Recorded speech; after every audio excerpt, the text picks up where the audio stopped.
बहुत शुक्रिया। और नाज़रीन आप अपने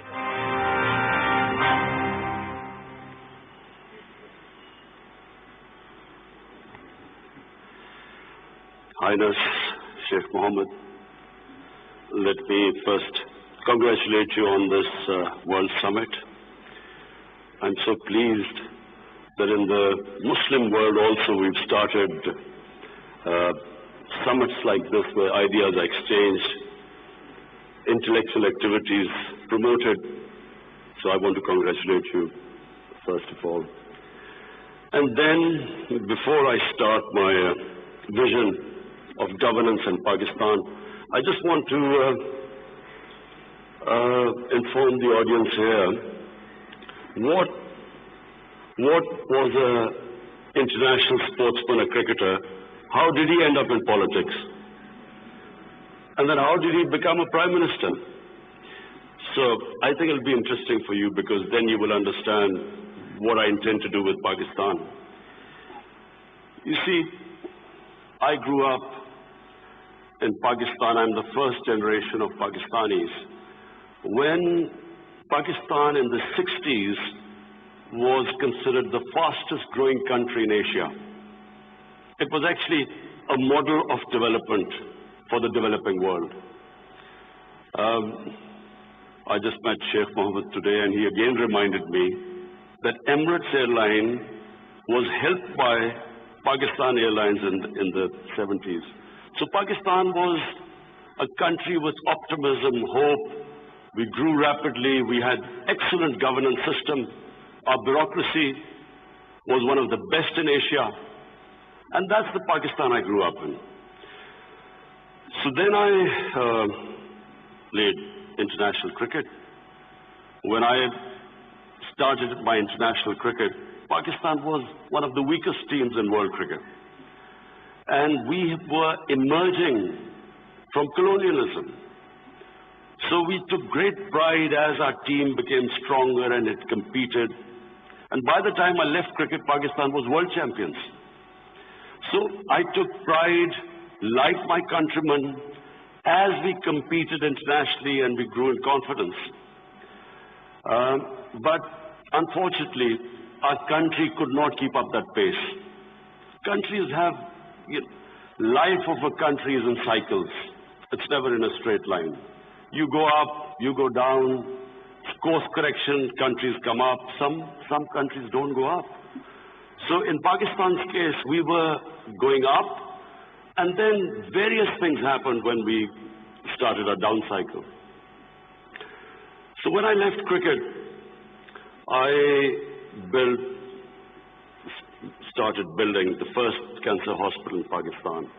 Reason was because my mother died of cancer. And it's then I realized there was no cancer hospital in the whole country.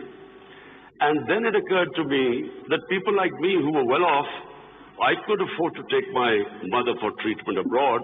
Well, what happened to the common man? Cancer is one of the most expensive treatments.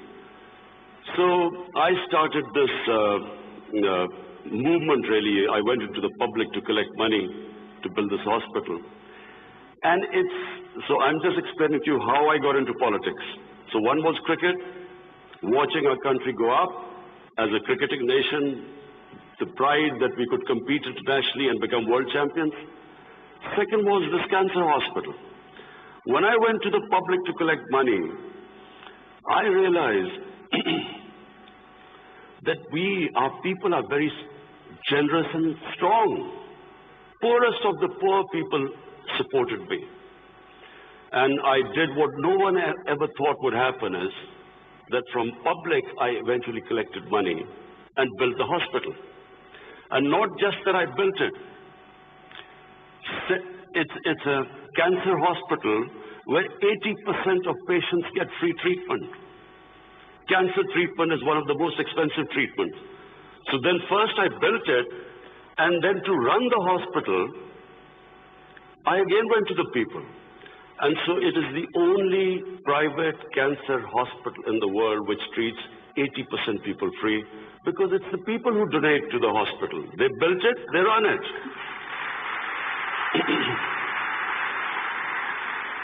So I kept thinking Why is it that people are so generous to build a hospital and run it, but why don't they pay taxes?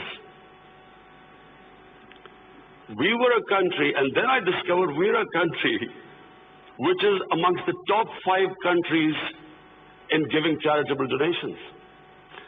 But at the same time, we are right at the bottom in giving taxes. And the reason was that people did not trust the government. They thought that their taxes were wasted by the government. It was spent on the lavish lifestyle of the ruling elite. So why would people pay taxes? And of course, then the levels of corruption, because corruption is basically stealing taxpayers' money. But there was a third reason why I ended up in politics. And that was, I watched, first of all, I used to play professional cricket in England, so half my year was in England and then half in Pakistan. And I saw how a developed country, how the institutions work, why they went ahead, how the governments were accountable, how there was meritocracy, and above all, how there was human development, the money spent on human beings. So I could compare what was going on in Western countries, and then I could see what was happening in our own country. But then I also saw other countries develop, and one of them was UAE. I used to play cricket in UAE from 1980 onwards, and I saw UAE kept developing. And then afterwards we saw China develop. So the common thing in all countries that have gone ahead is governance. And governance has 2 aspects. One is a government has to be accountable. The more accountable a government, the more clean a government, the more successful it is. And secondly, again I repeat, is meritocracy. The better the system of getting the best talent to the top, the better the country. Let me just give you a sporting example. Australia is the most successful cricketing country in cricket history of over 200 years. Because Australia has the best system of bringing its talent up.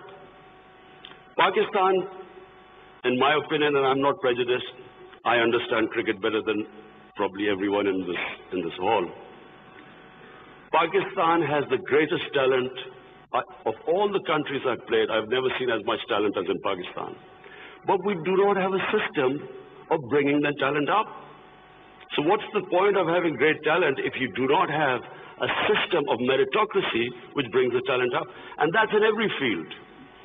In the 60s, the reason Pakistan went up, because our civil service exam was the toughest. It was the most, all the young people wanted to go into Pakistan civil service.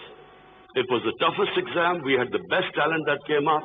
And in 60s, the reason we progressed, one of the main reasons, was a civil service of very high quality. And gradually, as our system of merit went down, so did the country. So, I wanted Pakistan to go up. And as I said, I saw UAE going up. The way each year you came, it changed. It got better and better. And similarly, and of course the greatest example is China. For me, the thing about China which is just remarkable, no nation in the history of mankind has done what China has achieved. In 30 years, they have brought 700 million people out of poverty. It is just a phenomena which has never happened in human history. And of course, my motivation, again, of the Pakistan I wanted to see was based, and I'm a student of history, Islamic history especially, was on the Prophet, or Prophet, peace be upon him, the state of Medina, which he created. Now, why do I say the state of Medina? Because the state of Medina laid the foundation of one of the greatest civilizations in the history of mankind. The principles that found the foundation of the state of Medina is what for the next 700 years was the greatest civilization on earth. And what were those principles? The state of Medina was founded on incredible principles of justice and humanity. It was the first time a welfare state was made. A state that took responsibility of the weak. What China has done right now. That was the state of Medina, where first time a state took responsible for its poor, its weak, its orphans, its widows. In the state of Medina, the first time pensions were created. Old people were also. It was a humane state. And secondly, there was justice, rule of law. These were the two main things. And the third thing, the Prophet of Islam, peace be upon him, made seeking knowledge a sacred duty. The word was that even if you have to go to China to seek knowledge, you must. Those days going to China meant not coming back. So the emphasis on seeking knowledge. For the next 700 years, all top scientists were Muslims. And that was the state of Medina. It laid that foundation.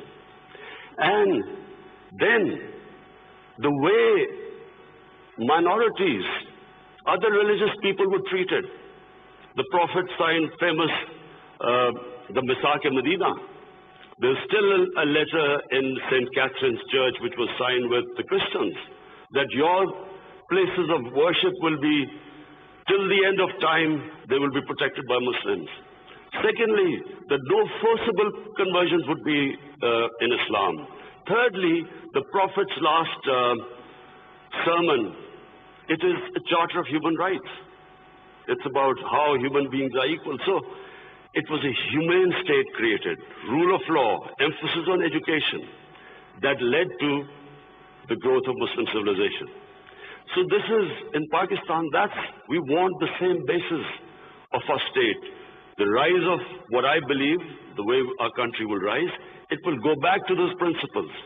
We must, number one, have rule of law, everyone equal before the law. State must be accountable. We must have a welfare state where the state must take responsibility of its poor people. Half our population is on the poverty line or just above, and about 25% are below the poverty line. The state must take responsibility. All policies of the state must be like in China. How do we lift the people from the bottom? And the most important thing is that we must, in Pakistan, start a reform program. Reforms are painful, but it is essential if we have to get out of our current problems. So, first of all, I joined politics in '96. From '96 to 2013, there was a very small party. Most of the time, it was one step up and 3 steps down. The first election I contested, we were wiped out. Second election, 5 years later contested, we had only 1 seat. Third election, we boycotted, and most of the time people made fun of me, thought we would never make it, because I'm an outsider. I wasn't from the political class. But one big lesson from sports which I learned, you only lose when you give up. So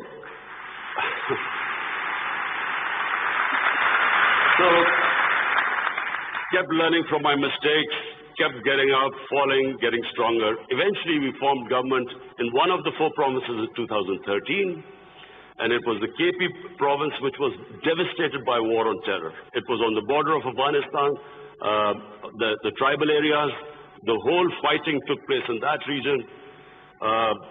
The police was devastated by attacks. We had 70% of industry closed, and KP has a reputation that they only give you 1 chance. Each government comes once, it's ousted the next time. So we came in a coalition government and we started our reform programs. First of all, we started spending money on human development, health and education. Secondly, we did first time in Pakistan history, no party had done before. We started spending money on climate change. Pakistan is about 8th in the countries that are most vulnerable to climate change. So we took this ambitious mission of planting 1 billion trees in 5 years. And then we reformed the police, depoliticized our police, depoliticized our bureaucracy, and then started tourism. Because KP has a lot of tourist sites. It was the center of Buddhist civilization, so religious tourism, but we have the best mountain scenery there. So anyway, by the end of 5 years, we had half poverty in those 5 years. The poverty had gone half. And a province which never gave you a second chance, we came back with 2/3 majority in 2018. Not only did we win there, then we formed government in the last election. We got 17 million votes, which is the highest ever won by a party. And so now we have our reform agenda. And as I repeat, reforms are painful. You know, when you take reforms, when you make reforms, people suffer. They go through a difficult time. It's like a surgery. When you conduct surgery, for a while, the patient suffers, but then he improves. The worst thing that can happen to a society is that you keep postponing reforms because of the fear that you will have opposition, the vested interests will stand up, and you don't do reforms. So we've started on an ambitious reform program. That's number one. We are trying to change improve all our economic policies. We have trying to cut down our fiscal deficit. We are trying to improve exports, cut down our imports. We have unfortunately had to raise bills because we came up with, when we got into power, we had massive fiscal deficit and current account deficit. So we are doing that. But in my opinion, Pakistan now has a chance. Already we are seeing optimism. Investors are coming into our country. We feel that this is the time that Pakistan will take off. The most important thing, and while talking to Sheikh Mohammed last time, he told me something very interesting. He said that you must allow businesses to make money. Investors must make profits. And the reason is simple. If people don't come into business for charity, they come into business to make money. So if they can make money, more people come and invest. So this is what we've done. We have started working on ease of doing business, making it easier for people to do business, easier for the investors. We are changing our tax laws, which were very cumbersome. So we are conducting a series of reforms. And already we're seeing the signs of the country improving. But most important, Pakistan has the best tourist potential. At the moment, we have hardly any tourism compared to other countries. But Malaysia, with just beach tourism and resorts, Malaysia has $22 billion it makes from tourism. Turkey, with beach and historical sites, beach tourism, Turkey has $42 billion from tourism.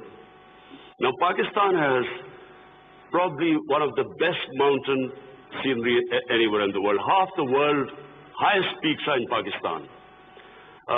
Pakistan has 1,000 kilometers of coastline. Pakistan has the oldest historical monuments, probably as old as anywhere in the world. We have Indus Valley civilization, which is 5,000 years old. We have Peshawar, the oldest living city in the world, 2,500 years. Lahore and Multan, ancient cities. But what we have, probably more than any other, hardly any other country has, is religious tourism. We have, for Muslims, we have the Makkah and Medina of the Sikhs. The Sikh religion has the two holiest sites in Pakistan, and we have just opening those sites for Sikhs, and we have opened up a visa regime. First time in Pakistan, we have 70 countries which can come in and get visa at the airport. We also have, I mentioned Buddhist civilization, the Gandhara civilization, which was the cradle of Buddhist civilization, is in KP, north of Islamabad. Some of the ancient sites, the biggest sleeping Buddha, 40 feet, is in Haripur. And then we have, for the Sufis in Islam, we have some of the greatest highest number of Sufi shrines all over Pakistan. So what we are doing is we are opening up the country.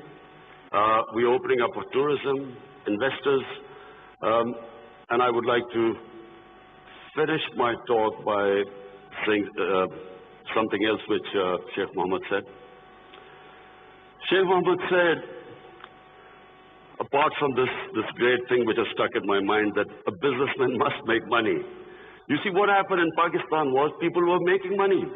Then came 70s and we had a socialist government. When the socialist government came in, everything went anti the big businesses. There was nationalized. And the mindset of our bureaucracy and our politicians was that somehow making money was a sin. So now we are reversing the whole thing. We are now asking businesses that, look, we will help you in making money, because the more money they make, the more investment will come. But the only thing is, the money, as we create wealth, that wealth will be used to lift people out of poverty. So we want an equitable growth. We don't want the rich to get richer and the poor to get poorer. I am really against this neoliberal economics where you have 62 people owning as much wealth as 3 billion people on this earth. I think that the distribution of growth should be equitable. But the last thing I want to say about what Sheikh Mohammed, I still remember. It's very important that to take risks in life. Sheikh Mohammed said that when 9/11 took place, he immediately called up Sheikh Ahmed in Emirates Airline and said, buy aircrafts and engines of aircraft, because everything went down. Prices of planes went down.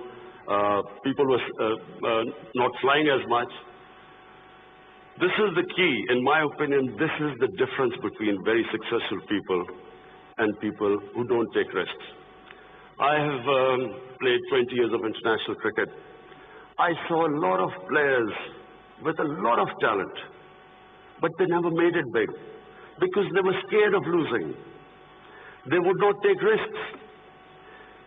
Players with less talent, but that ability to take risks, chances, they also had bad times.